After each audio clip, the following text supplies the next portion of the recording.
नमस्कार मित्रांनो, आजच्या ह्या व्हिडिओमध्ये आपण धारूरच्या किल्ल्याविषयी माहिती घेणार आहोत।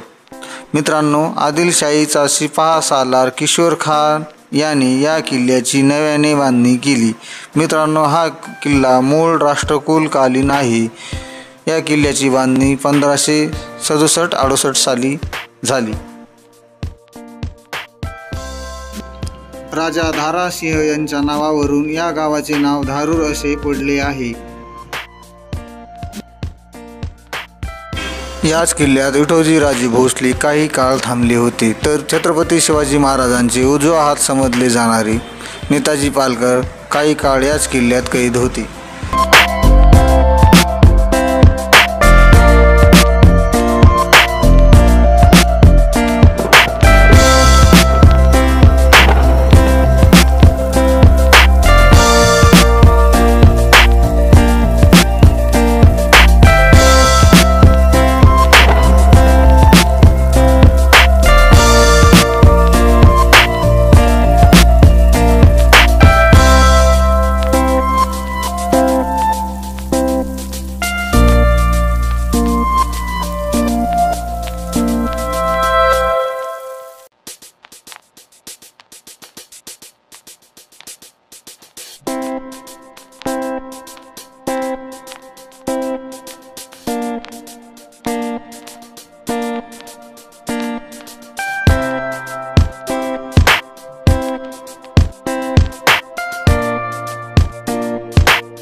बाहेरून येणाऱ्या शत्रूवर वार करण्यासाठी या मार्गाचा अवलंब केला जात असे। शत्रूवर वार करण्यासाठी हा मार्ग अतिशय सोयीस्कर होता।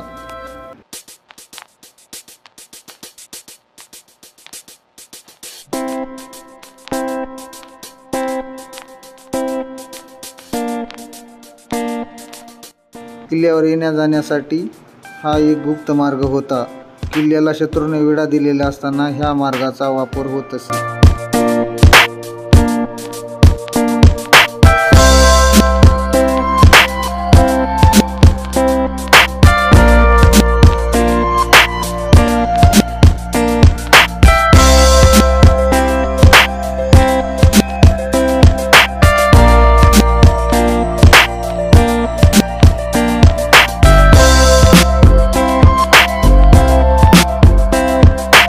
किल्ल्याच्या तिन्ही बाजूला पाणी व एका बाजूला खोल दरी, त्यामुळे शत्रूला हा किल्ला सहज हस्तगत करणे अशक्यच होते। इतिहासकारांच्या मते शत्रूला हा किल्ला सहजासहजी हस्तगत करणे अशक्य होते। मात्र किल्ला बांधत असताना अंकुश खान याने किशोर खानाला अंधारात ठेवून किल्ल्याचा काही भाग जाणीवपूर्वक पोकळ ठेवला व त्याच मार्गाने निजामशाही सैन्याने किल्ल्यात प्रवेश करून किशोर खानाचा वध केला। अहमदनगरचा निजामशाह काही काळ याच किल्ल्यामध्ये मुक्कामास होता। त्याने आपल्या विजयाचे प्रतीक म्हणून धारूरचे नाव फतेहाबाद असे ठेवले। स्वातंत्र्यानंतर धारूरच्या जनतेने हे नाव बदलण्यासाठी खूप प्रयत्न केला व 1972 साली फतेहाबादचे नाव पुन्हा धारूर असे ठेवण्यात आले।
कधी काळी अत्यंत मजबूत असणारा हा किल्ला आज मात्र उद्ध्वस्त होत आहे.